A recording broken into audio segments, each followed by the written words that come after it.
Joel Kinnaman, how does a boy from Stockholm grow up to pretend to run for president in the United States?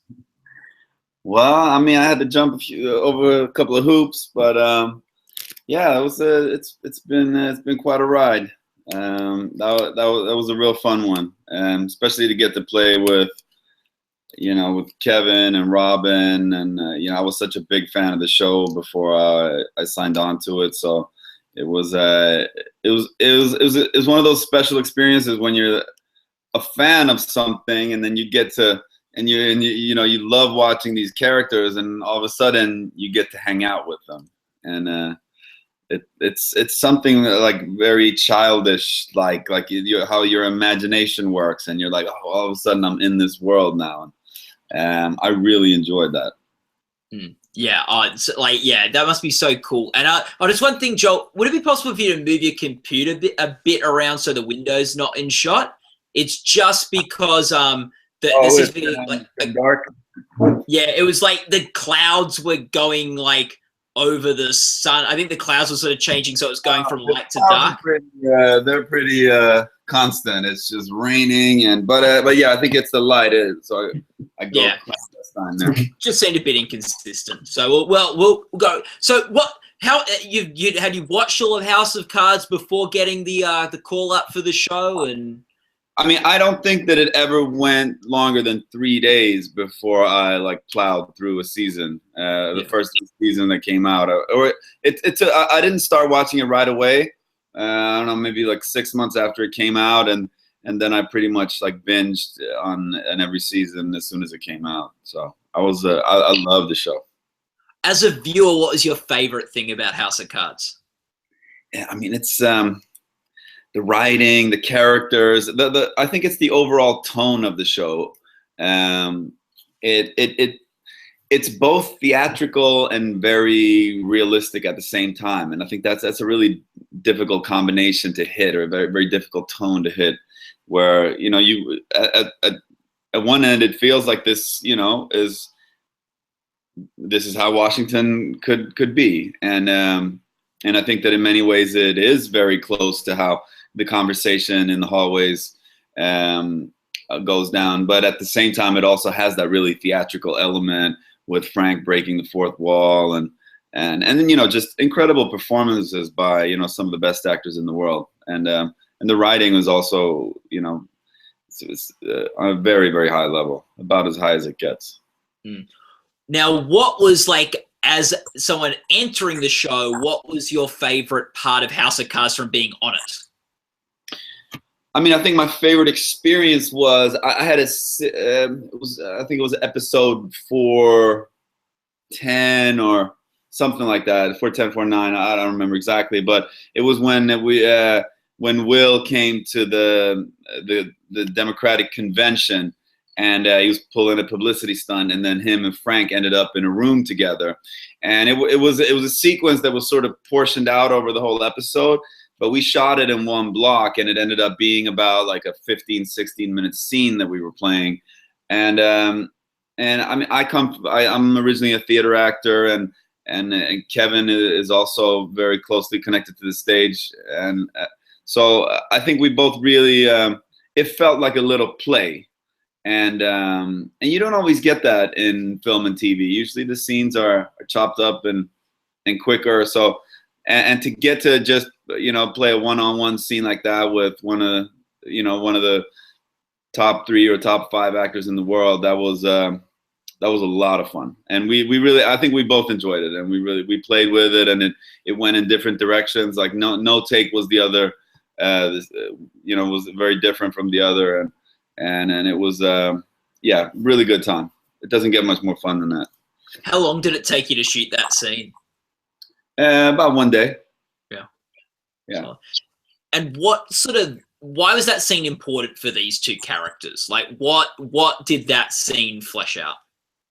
Well, it's the first time we get to see them, alone. I mean, they've been on the phone a couple of times when they're sort of, but you don't know if somebody's recording the call, or, I mean, that's pretty unlikely. But they sort of, I think it's the first time they see each other, and I think they both realize that even though on the outside they're very different, but actually at the core of their personalities and of their ambition, they're quite similar animals, and they're actually two sides of the same coin. So I think that and that also meant that there's some appreciation and admiration for each other that they both were sort of big enough to show and allow the other one to feel. And that touches on like something that I wanted to talk to you about, is that the public persona of both of these characters are so different, but the actual like motivations seem quite similar. Do you want to touch on like what is similar about Conway and Underwood? What's similar? Yeah, what is similar about those two characters? Well, they're both, political predators, where power is the end game, and this all this whole political theater, it's all a means to an end. It's all about getting that power, and the political game is just the game that they're playing to get it. Yeah. Do you think now Frank Underwood, we have seen over 4 seasons of this show, is a pretty evil, sinister, sneaky guy? Do you think Conway is as evil, is he the Republican version of Frank? Yeah, in a way, I think he is. I think he definitely has capacity for it. I think the fact that Will has kids might, soften him up a little bit, but I definitely think that he has capacity for it. I think in the New Year's scene was very revealing, I think, for like your character, in sort of like showing the card that your war hero status was something you were using as a political tool. Do you want to talk us through that sort of reveal and what that was like when you saw that in the script? Well, in some ways, I think that politicians and actors have some things in common, and I think it's the great politicians and the great actors. I think what they have in common is that they have they come from a genuine place, but then they take that genuine place and as an actor you sort of you exploit it in different roles and in different situations, and that doesn't have to be something that's dishonorable, but it can feel if it's a memory or a fantasy about a family member or somebody that died, it can almost feel foul at a certain point when you use it over and over again to sort of take you to an emotional place. And I think that in the same way, politicians, they also, the great politicians, they also have this they come from a genuine place. They have at their core, they do believe these things, but then they exploit that so much in different situations. So as I think they really run the risk of muddling their moral compass. Do you think the best actors and the best politicians both believe their own performance? Oh yeah, I mean you have to. I think. And what was, as an actor for you, the most challenging thing with this series? I think it was sort of just stepping into the arena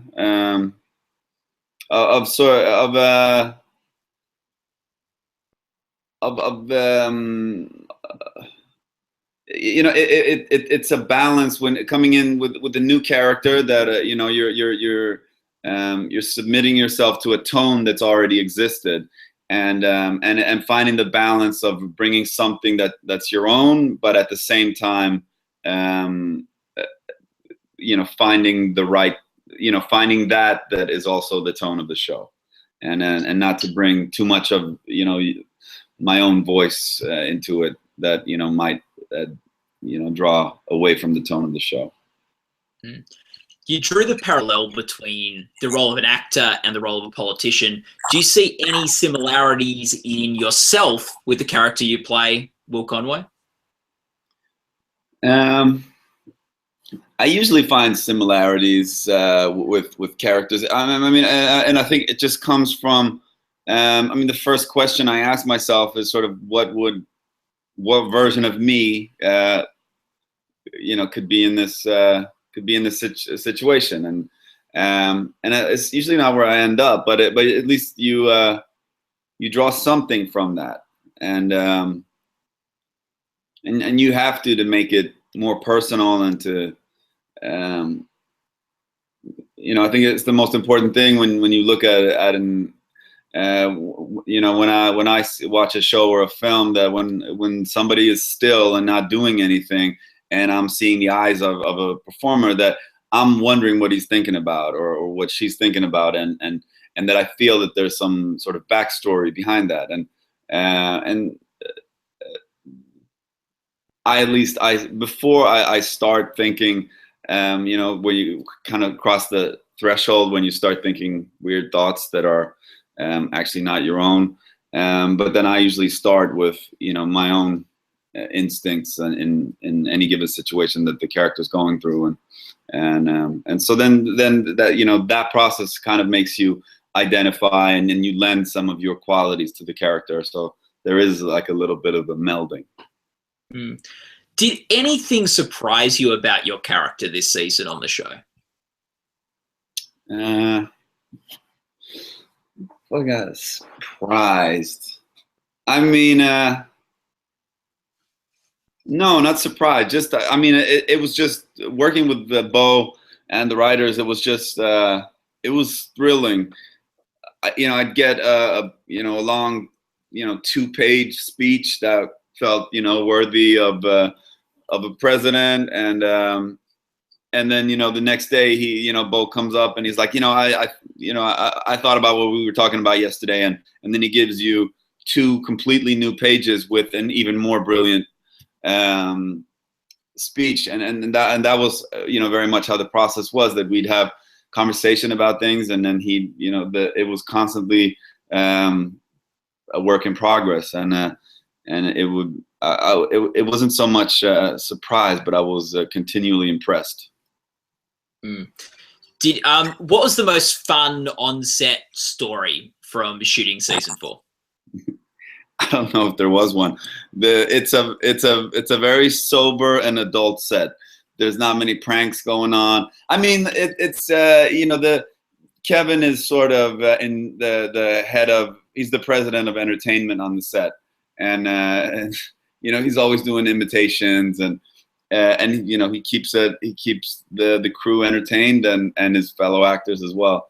But it's I shot Suicide Squad. I finished shooting Suicide Squad. I think it was 7 days before I was on the set of House of Cards, and the 2 sets couldn't have been more different. The Suicide Squad set was like a 5-month teenage orgy, and then I jumped into House of Cards, and it was it was very adult. The tone of the show is also the tone of the set. So, and that kind of made me feel like I was wearing my dad's suit, and it was like a couple sizes too big. Like the first days I was walking around set, but then, I kind of eased into the vibe on that set. But yeah, no, so it wasn't too much craziness going on. It was. I hear Michael Kelly gets up to some mischief. I bet, I bet he does. But I didn't have that many scenes with him. So, I mean, we spent a couple of days on set, but you were saved, Joel. I guess so. I was chatting to him a couple of weeks ago, and he said that there was one episode where he was running around naked or something. Really? Yeah. You could ask him about that if I'm going to demand a replay of that one. Yeah. You could watch my interview with Michael Kelly or ask him next time you see him.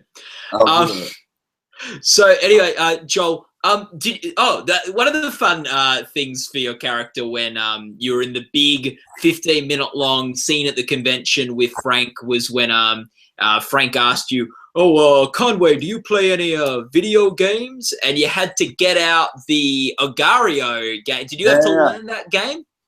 Yeah, I mean, we got it a couple hours before we shot it, and I think both me and Kevin, we both sort of got like hooked on it. So we were sitting there, and it became like a rehearsal of the scene because we were just like playing the game just like we were supposed to do later. So yeah, we were always playing it in the scene. The sort of the lines that surrounded the part where we were playing the game, those kind of got scratched, and then we were just we were just commenting on what was happening while we were playing it. Have you played the game since, Joel? I haven't. I'm not a big. I'm trying to like spend less time on this. Like games is the last thing I need. That's how you're different to Conway, because he's always on the phone. He's always on the social media. Well, I am too, like not on social media, but like I'm a fucking phone. It's like taking my life. It's eating my life away. We're not going to see you videoing everything on your phone and then releasing it to the whole public. Hell no. Yeah, that was a bold move of Conway's. Mm-hmm. Yeah, it's cool though. I thought it was I mean, I think when it was written, it felt like, well, this is something, quite drastic move in a presidential campaign. This is, a new. It felt very plausible, but any kind of riskiness that the Conways or would do it just pales in comparison to what like the madness that's going on now with America's Berlusconi. Yeah, it's like, how crazy is it to be in an American political show while you're sort of now having to compete for the entertainment value of the real life American politics? It's so terrifying. Yeah. It's so terrifying. It would be funny if it weren't real. Yeah, exactly. Just let us do the entertainment, and you guys do the governing and the real world. There's a lot of stuff that needs to be fixed. Oh, what are you gonna do? Yeah, what can you do? Yeah, see what happens, I guess. Like, what? Joel, do you play any video games? Do you like video games? No, I don't. I tried to be a gamer for a while, but I get bored.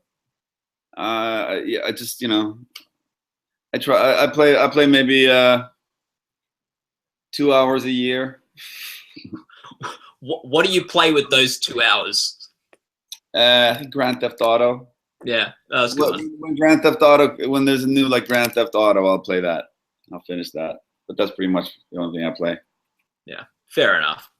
What with the next season of House of Cards, like, are you excited for it? Like, what? Like, some of us thought that maybe this season would end with the election, and that sort of might be the end of your character. But it looks like you're coming back next year now. Yeah, well, I'm actually going back to shoot in a couple of weeks. Yeah, we'll start shooting, and I mean, I'm stoked. I had such a good time, and that's what when I ended the show, I had a contract to do a couple of episodes for this episode.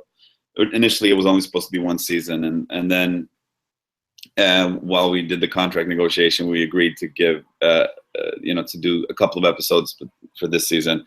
But that's how I ended when I ended the season. I told Bo that I had such a good time shooting this that I'd definitely be open to do a few more episodes if they wanted to prolong the character, and so now I'm doing a few more episodes, and it's I can't wait. It's such, I mean, it's just the material is so fun to play with. It's just lines are delicious to say, and I don't think you can find many casts ever assembled better than this one.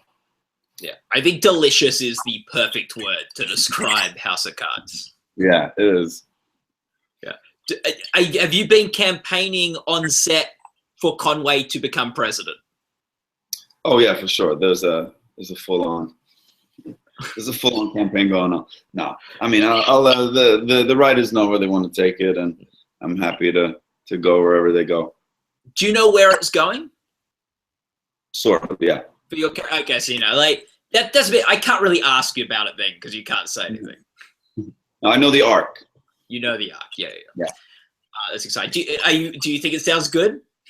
Oh, I mean, I'm positively thrilled. I mean, that's why I, you know, chose to do a lot more episodes because it was so good. So. What was other than the big scene with Frank during the convention? What was one of your other favorite moments of season 4?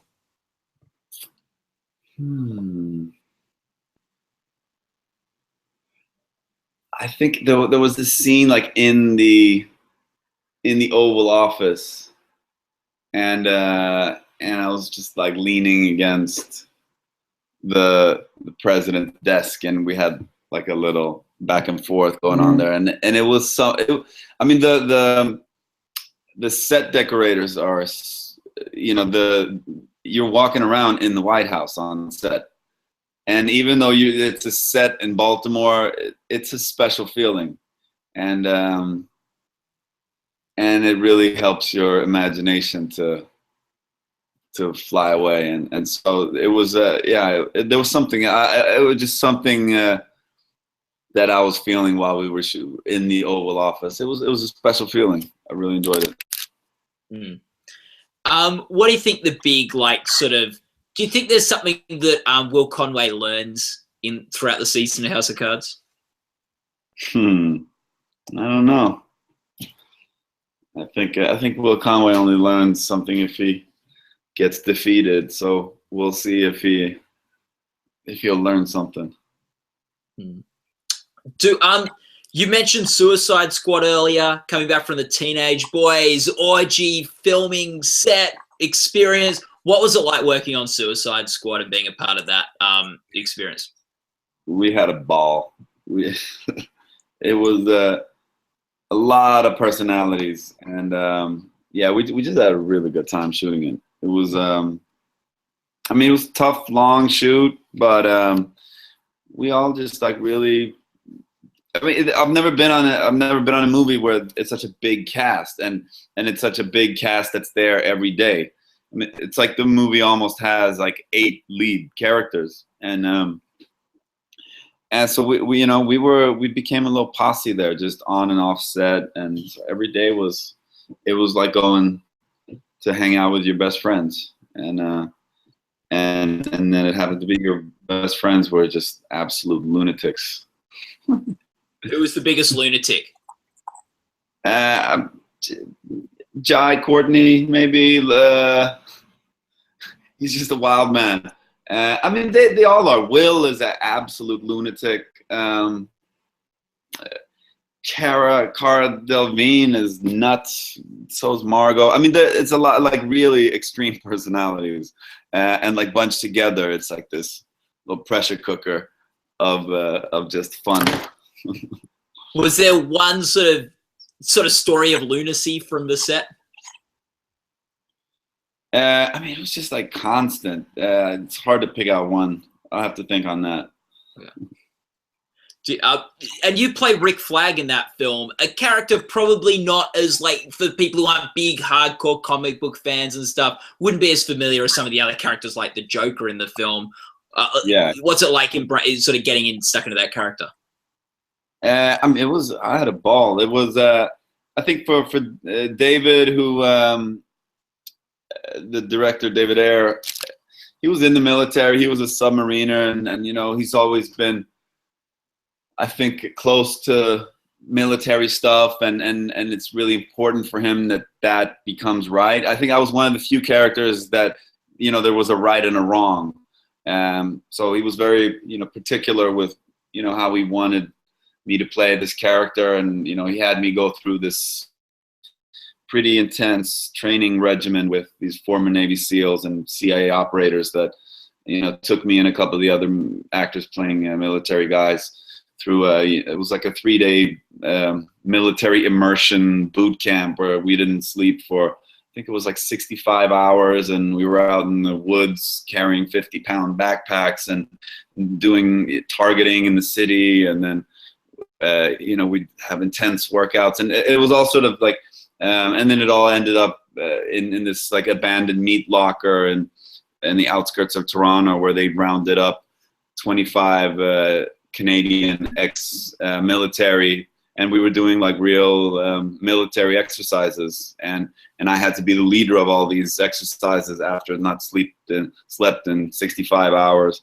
So it was, you know, it was very intense, and but spending a lot of time with these military guys just really made me understand, you know, how incredibly mentally strong these guys are, and what you sort of have to, you know, what it's easier to fantasize of what kind of experiences this character had gone through, and what he's been able to block out, and you know, what is he maybe still plagued by. And so it was, you know, it was a very good, really intense thing that I had to go through.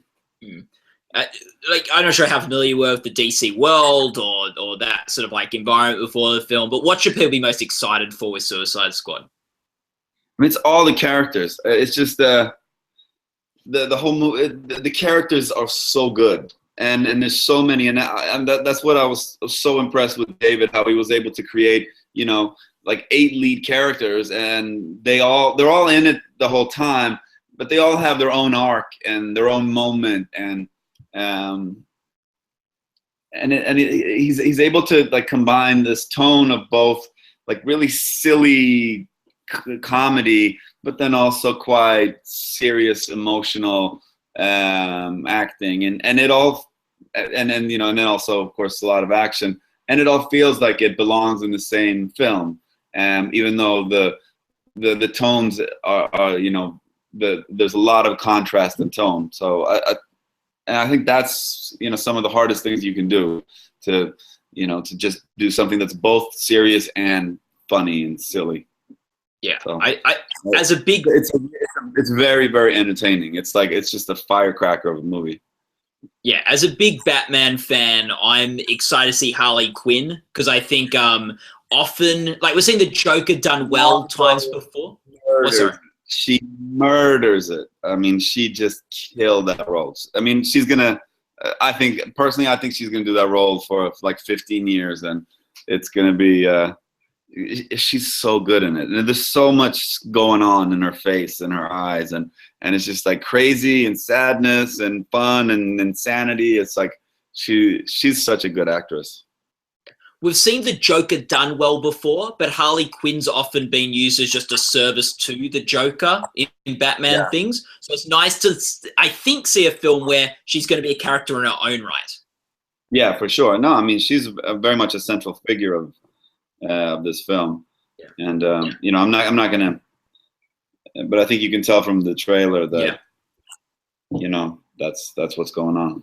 Yeah, for sure. That's what I picked up from it. Anyway, just quickly ping pong back to House of Cards, Joel, and what was, looking back on the season of House of Cards experience, what is the thing that you sort of treasure most from that season of the show? I mean, it was the whole relationship with, you know, with the writing and the, with Bo Willimon, the head of the show, and with Kevin and Robin, just, you know, being in that world. It wasn't like one thing particular, but it was like saying the words and being in that world, and just getting to be a part of it. It was actually really, really fun. Yeah. Well, like, thanks so much for chatting with us today, Joel. You haven't thought of any crazy story from the Suicide Squad set? Not yet. We'll have to do that next time. Next time. We'll talk about that next time. You're on next season of House of Cards, so we can talk again next year. There you go. Yeah. There we go. But thanks so much for chatting with us, Joel. All the best with the Emmy Awards coming up, all the best with House of Cards, and all the best with Suicide Squad. Thank you. It was great talking to you. Yeah, really fun.